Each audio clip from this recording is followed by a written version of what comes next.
नमस्कार दोस्तों, आज के इस वीडियो में मैं आप सभी का स्वागत करता हूं। तो हम लोग पढ़ रहे थे एनसीईआरटी क्लास 10th के मैथ के चैप्टर नंबर 6, जिसको हम लोग कहते हैं ट्रायंगल्स या हिंदी में इसको कहते हैं त्रिभुज। इसके पहले वाले वीडियो लेक्चर में हमने एक्सरसाइज 6.4 के क्वेश्चन नंबर 7 तक किया था। आज हम लोग क्वेश्चन नंबर 8 को करेंगे। तो आइए देखते हैं हमारा क्वेश्चन क्या कहता है। तो हमारा क्वेश्चन 8 नंबर ये दिया है, ए बी सी और बी डी ई दो समबाहु त्रिभुज इस प्रकार हैं कि डी भुजा बी सी का मध्य बिंदु है। त्रिभुजों ए बी सी और बी डी ई के क्षेत्रफलों का अनुपात होगा। इसका फर्स्ट ऑप्शन दिया है 2:1 और बी ऑप्शन दिया है 1:2, सी ऑप्शन दिया है 4:1 और डी ऑप्शन दिया है 1:4। तो इनमें से कोई एक ऑप्शन होगा। तो पहले हम करेंगे क्या, क्वेश्चन को थोड़ा थोड़ा पढ़ते जाते हैं और इसका हम लोग चित्र बनाते जाते हैं, फिर उसके बाद हम लोग क्वेश्चन को हल करेंगे। तो देखो, हमें दिया है ए बी सी और बी डी ई दो समबाहु त्रिभुज हैं। एक ए बी सी है समबाहु त्रिभुज है। ए बी सी हमने एक समबाहु त्रिभुज बना लिया। ए बी सी एक समबाहु त्रिभुज है। अगर ये समबाहु त्रिभुज है तो इसकी प्रत्येक भुजा क्या होगी, समान होगी। मतलब जितनी भुजा ए बी होगी उतनी ही बी सी होगी और उतनी ही ए सी होगी। तो हम मान लेते हैं ए बी भुजा एक्स है, तो बी सी भुजा भी कितनी होगी, एक्स होगी। और ए सी भुजा भी कितनी होगी, ये भी एक्स होगी। अब देखो लिखा है, दो समबाहु त्रिभुज इस प्रकार है कि डी भुजा बी सी का मध्य बिंदु है। डी भुजा मतलब बी सी ये है, बी सी भुजा का डी क्या है, मध्य बिंदु है। बीचों बीच में डी इसका मध्य बिंदु है। अगर डी इसका मध्य बिंदु है तो त्रिभुजों ए बी सी और बी डी ई के क्षेत्रफलों का अनुपात हमें बताना है। तो देखो, हमें एक समबाहु त्रिभुज ए बी सी तो मिल गया, लेकिन हमें बी डी ई की जरूरत है। तो यहाँ पे बी और डी तो मिला है, लेकिन हमें ई नहीं दिया है। तो हम यहाँ पे एक समबाहु त्रिभुज बना लेते हैं। एक हमने ये समबाहु त्रिभुज बना लिया और इसको नाम दे दिया बी डी ई।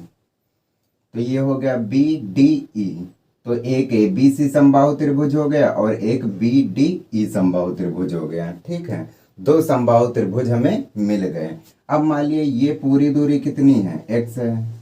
इसको यहाँ पे लिख देते हैं सही से। ये पूरी दूरी कितनी है, एक्स है। इतनी दूरी एक्स भुजा है। अगर मान लिया इसकी ये इतनी आधी है, बी डी कितनी होगी, हाफ होगी बी सी का। बी सी का हाफ कितना है, बी डी है। क्योंकि बी डी इसकी बी सी का आधा है, तो इसको हम हाफ लिख सकते हैं x/2। क्योंकि पूरी भुजा अगर x है तो बी डी भुजा कितनी होगी, ये तो बी सी की आधी है, तो इसको x/2 लिख सकते हैं। अगर ये x/2 है तो बी क्या होगी, ये भी x/2 होगी। और ई डी क्या होगी, ये भी x/2 होगी। अब हमें दो समबाहु त्रिभुज मिल गए और प्रत्येक की हमें भुजाएं पता हो गई। अगर प्रत्येक की भुजाएं पता हो गई तो हम दोनों के क्षेत्रफलों का अनुपात निकाल सकते हैं, क्योंकि हम आसानी के साथ दोनों का क्षेत्रफल निकाल लेंगे और उनका अनुपात कर देंगे। अब देखो, क्वेश्चन में दिया है कि ए बी सी और बी डी, मतलब ए बी सी समबाहु त्रिभुज और बी डी ई दोनों समबाहु त्रिभुज हैं। अगर ये दो समबाहु त्रिभुज हैं तो हमें पता है कि समबाहु त्रिभुज क्या होते हैं, समरूप होते हैं। तो हम लिखेंगे समबाहु दिया है कि त्रिभुज ए बी सी और त्रिभुज बी डी ई समबाहु त्रिभुज हैं। समबाहु त्रिभुज हैं। तो त्रिभुज ए बी सी और त्रिभुज बी डी ई क्या है, समबाहु त्रिभुज है। अगर ये दोनों समबाहु त्रिभुज हैं तो हमें पता है कि समबाहु त्रिभुज समरूप होते हैं।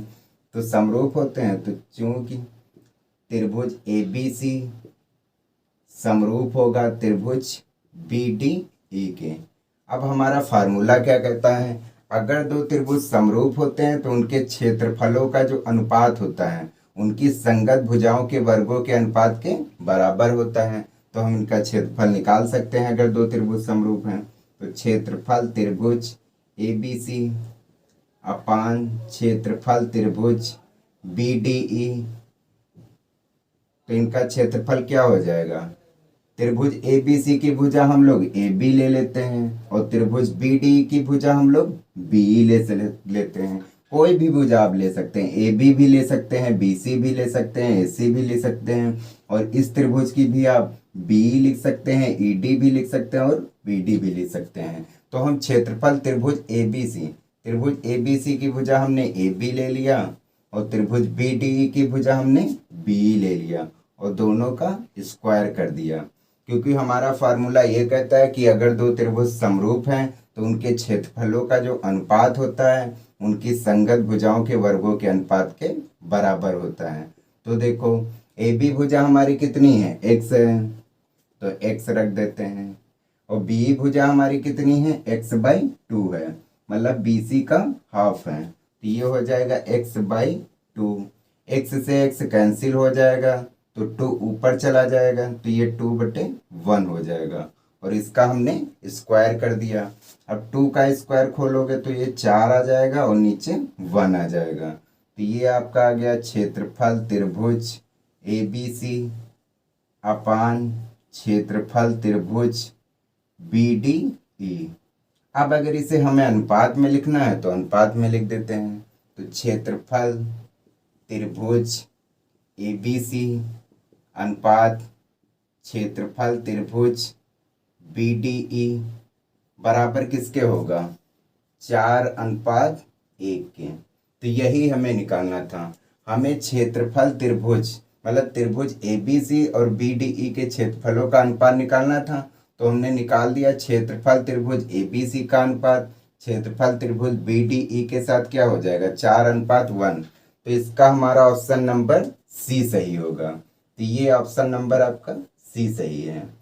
तो आपका ये क्वेश्चन नंबर 8 कंप्लीट हो गया। अगर आप इसका स्क्रीनशॉट लेना चाहते हैं तो ले लीजिए। फिर इसका हम लोग क्वेश्चन नंबर 9 करते हैं। हम लोग क्वेश्चन नंबर 9 करते हैं। तो क्वेश्चन नंबर हमारा 9 दिया है, दो समरूप त्रिभुजों की भुजाओं का अनुपात 4:9 के अनुपात में है।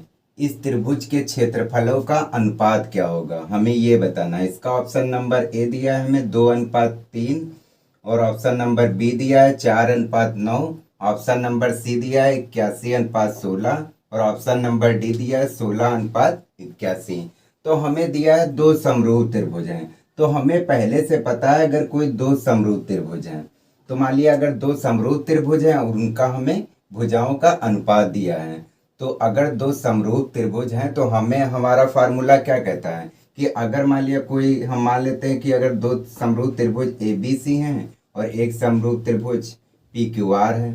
अगर दो समरूप त्रिभुज होते हैं तो इनके क्षेत्रफलों का अनुपात इनकी संगत भुजाओं के अनुपात के बराबर होता है। ये हमारा फार्मूला कहता है। तो हमें क्वेश्चन में पहले से दिया है कि दो समरूप त्रिभुजों के क्षेत्र मतलब दो समरूप त्रिभुजों की भुजाओं का अनुपात हमें दिया गया है और इनका हमें क्षेत्रफल निकालना है। तो मान लिया दो समरूप त्रिभुज है, तो हम मान लेते हैं पहले त्रिभुज का क्षेत्रफल, पहले त्रिभुज का क्षेत्रफल बटे दूसरे त्रिभुज का क्षेत्रफल, दूसरे त्रिभुज का क्षेत्रफल बराबर हो जाएगा क्या? पहले त्रिभुज की भुजा, पहले त्रिभुज की भुजा, पहले त्रिभुज की भुजा अपान दूसरे त्रिभुज की भुजा, दूसरे त्रिभुज की भुजा, और इसका क्या हो जाएगा? स्क्वायर हो जाएगा। तो अगर दो समरूप त्रिभुज हैं तो पहले त्रिभुज का क्षेत्रफल अपान दूसरे त्रिभुज का क्षेत्रफल बराबर हो जाएगा पहले त्रिभुज की भुजा अपान दूसरे त्रिभुज की भुजा का स्क्वायर। अगर दो त्रिभुज समरूप होते हैं तो उनके क्षेत्रफलों का जो अनुपात होता है उनकी संगत भुजाओं के वर्गों के अनुपात के बराबर होता है। तो देखो पहले त्रिभुज की भुजा का हमें अनुपात दिया है 4, तो उसको रख लेते हैं, और दूसरे त्रिभुज की भुजा का अनुपात दिया है हमें 9, तो उसको रख लेते हैं और इसका स्क्वायर कर देते हैं। इसका स्क्वायर खोलेंगे तो क्या हो जाएगा? 4 चक्कू 16 हो जाएगा और 9 9 81 हो जाएगा। तो हमें त्रिभुज के क्षेत्रफलों का अनुपात कितना मिला?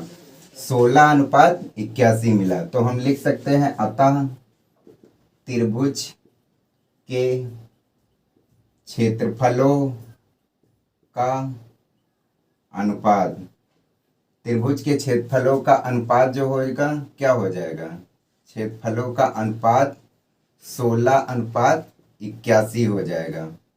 16:81 है, तो इसका ऑप्शन नंबर डी सही है। तो ये आपका क्वेश्चन नंबर 9 कंप्लीट हो गया है। अगर आप इसका स्क्रीनशॉट लेना चाहते हैं तो ले सकते हैं।